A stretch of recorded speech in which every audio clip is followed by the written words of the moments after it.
to my YouTube channel. So today I just wanted to do a little sit down chat about some things that I've done recently which have helped to improve my self-confidence. So hopefully if you're struggling with low self-confidence, you can learn something from this video. It might help you in some ways. So as someone who's always really struggled with low self-esteem, low self-worth and low self-confidence, I've tried a million things in the past to try and improve this.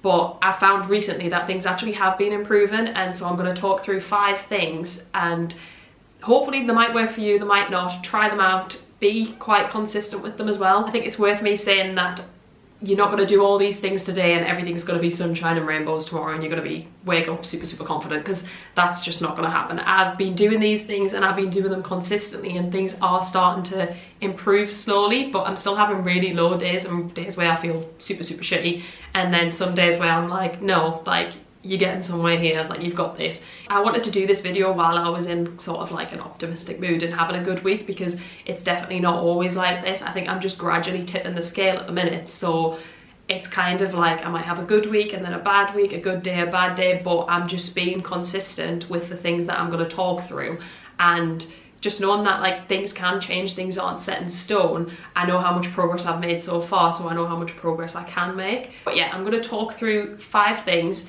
There's a million solutions out there for your confidence and things, and I've tried thousands, but these 5 I have found that whether it's separately or in combination with each other, I don't know, but just some things at the minute are finally clicking. So I kind of want to share that. Hopefully it can help you.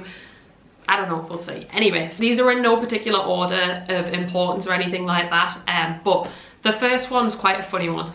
I've tried for years and years and years to be more active on social media. I've always thought that I should be to help my job, like to help with work and things, but I've just not been able to. Like, the more that I tried to record myself and put myself out there, the more scared that I was. If you don't feel good about yourself, the last thing that you want to do is put yourself out there for the world to see you.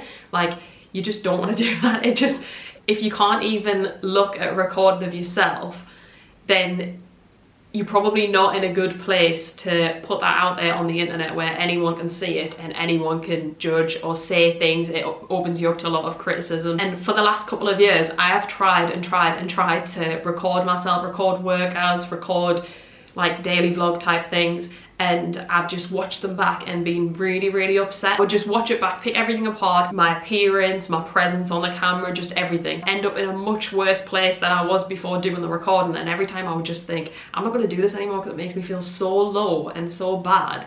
And then one time I did this recording and I was watching it back and I was really upset, like, at what I seen, like really frustrated, and my boyfriend was like, but you know that's how you look. And I was like, what?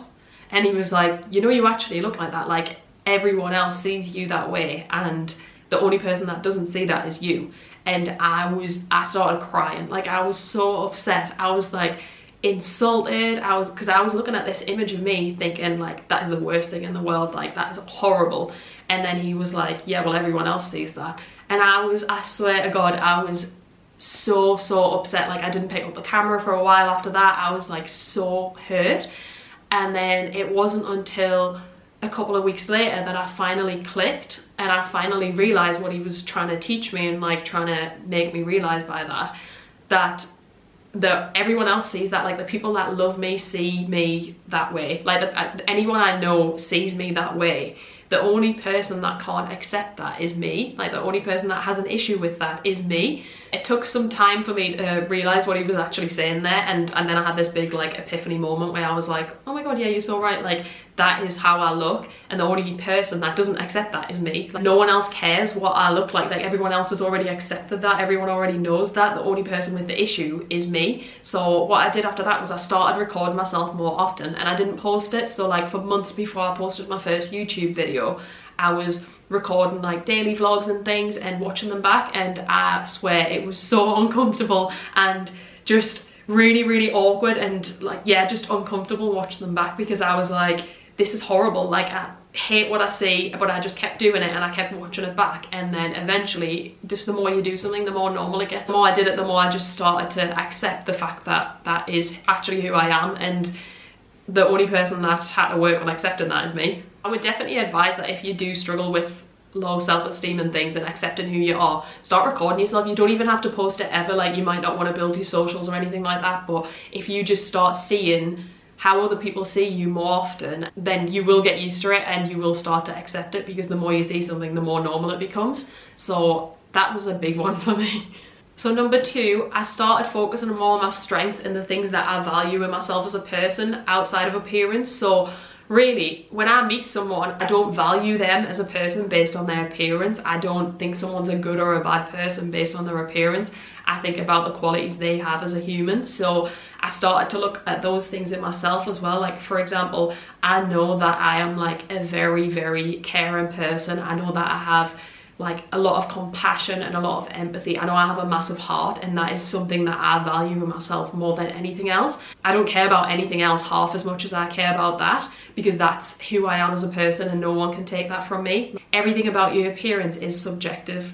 One person could think that I'm pretty and the next person could think that I'm ugly, and that I can't argue with that because that's their opinion, but no one can take from me the fact that I'm a very caring person and the fact that I'm a very deep and loving and kind person. That's just who I am, and no one can argue against that because I know that's a fact. Another thing, my ambition, my drive, my work ethic, things like that, which I've always had and I've always been super proud of, they're another part of who I am. Again, no one can take that from me. That's not based on anyone else's opinion. That's who I am as a person. And then recently, the way that I've become so much more self-aware and started to understand myself a lot more, like I know myself so much better than I used to. I've really prioritized self-improvement and things, and that's another thing that I'm super proud of, like the way that I've been showing up for me so that I can help other people show up for themselves as well. And again, no one can take that from me. Like, that is not based on anyone else's opinion. That's a fact. I know it's true. So really just getting to know my values as a person and focusing on these instead of focusing on my appearance, because realistically your appearance is going to change. Fact. Your body's going to change. You can't control everything to do with your appearance. And one thing that I tell my clients a lot is like, yeah, you can try and lose weight or you can try and build muscle or whatever it is you want to do with your body, but you have to focus on what's going on inside your head as well. You have to make internal a nice place to be. Otherwise, it's never going to matter what you look like. You're not going to be happy. I remember when I wanted to be super skinny and I thought that being skinny would make me so happy. And then I was skinny and I wasn't happy. So then I thought, well, if you build muscle, you'll be happy. And then I built muscle and I still wasn't happy, because it was never about what was going on with my body. It was always about what was going on inside my head, and accepting who I am as a person and building confidence in other ways outside of my appearance. There is so much more to who you are than just how you look, so start and focus on them things as well. And yes, you can try and lose weight if you want to lose weight, and yes, you can try and grow a bum if you want to grow a bum, but don't make that the be all and end all, and don't make all of your confidence rest on that. Just try and look at other things outside of your appearance that you value or that you're proud of or whatever it is, and try and focus on them things a little bit more to take some of the pressure off your appearance. And I'm not saying don't care about how you look and don't care about your appearance, because I know that that's not realistic, but just try and look at other things as well and realize that you are not only how your body is and not only how you look. There's so much more going on, like beneath the surface. I need to drink the water because I've got a bad throat today. So number 3 is a big one, so be very careful who you spend your time around. I've started to be very, very picky about who I spend my time around, because I'm trying so hard to build my self-confidence and improve my self-worth and things like that. Like, if I spend time with people who don't see my worth and don't support me and don't like encourage me and things like that, then that just goes against everything I'm trying to do. Like, we are very easily influenced by who we spend our time around. If you spend your time around 5 motivated people, you'll be the 6th. If you spend time with someone and you walk away from that interaction feeling really, really shitty about yourself and feeling really low, then you probably don't want to be spending time around them. Like, you need to be very specific about who you spend your time with, because they will be impacting you whether you realize that or not. I'm trying so hard at the minute to stop holding myself back. So if someone is going to say things that's going to sort of make me doubt myself or put a negative spin on the things I'm trying to do, like, I just can't have that in my life right now, because I'm already working against myself, like I'm already fighting against my own head, so I'm not going to fight against someone else's opinions as well. So if you're really struggling with your appearance, for example, and so you're around someone who sort of knocks you and insults you and puts you down, like you can't be around that. As you're already fighting against your own head, like you can't be fighting against their words as well. Yeah, just be more specific about who you spend your time and energy on, and realize that the people around you will influence you as well. And it doesn't mean that these people can't be in your life at all, just at the minute while you're trying to make changes, you can't afford to be influenced by that sort of negativity. Just choose wisely. Number 4, I started to find the root of my negative self-talk. I started to look at where it came from and started to try and understand it a little bit better. So for me and many other people, my negative self-talk comes from my childhood. So since I started going to therapy, I've been doing a lot of work on healing my inner child and just sort of becoming more patient and compassionate towards myself. When I was growing up, my mum really struggled with low self-esteem and low self-confidence. She really struggled with her mental health, and so I learned to view myself and the world the way that she viewed herself in the world. So a lot of the ways that I talk negatively towards myself and the thoughts that I think and the way that I view the world can be traced directly back to this. So obviously at the time my mum didn't know how much harm this was causing me mentally, and neither did I. I was just a child, and I was just subconsciously completely unaware of it, internalizing everything that was going on around me, started to imitate behaviors. And it's only recently that I'm starting to see like the direct correlation between these things and starting to understand things and starting to try and unlearn things more. Like, I'm 26 years old, so I've been thinking these negative thoughts and had these beliefs about myself for 26 years. So I'm well aware of the fact that I can't just think a happy thought for a day and then I'm gonna have like a completely new view of myself tomorrow, and I'm gonna have like brand new pathways in my brain. Like, you have to keep thinking these things and going over these things and unlearning these things and learning new self-beliefs and things like that, so that you can like pave these new pathways in your brain. But just knowing that if you keep at it and you put some time in and you're persistent with it, like, it is possible to change things. And I definitely think that everyone should spend some time like finding the root of where these thoughts came from and understanding that they probably didn't come from you. They probably were like learned behavior. It makes me so sad thinking about like me as a child not understanding anything that I understand now and just internalizing all these horrible things going on around me and all of this like negativity. But when you start understanding this and when you start picking this apart and tracing things back to where they came from, you start to have a little bit more compassion with yourself. So I would highly recommend that you do some work on yourself or with a trained therapist to look at the ways in which you're still hurting now from your childhood, because that pain doesn't just disappear, it'll just keep living inside of you and coming back up until you work on it and like heal it basically. So I would strongly recommend, if you can, you should do something like that. Okay, so that leads me on to point number 5. So another thing that I've done that I've found very beneficial is I started educating myself on this like negative self-talk and self-confidence and things.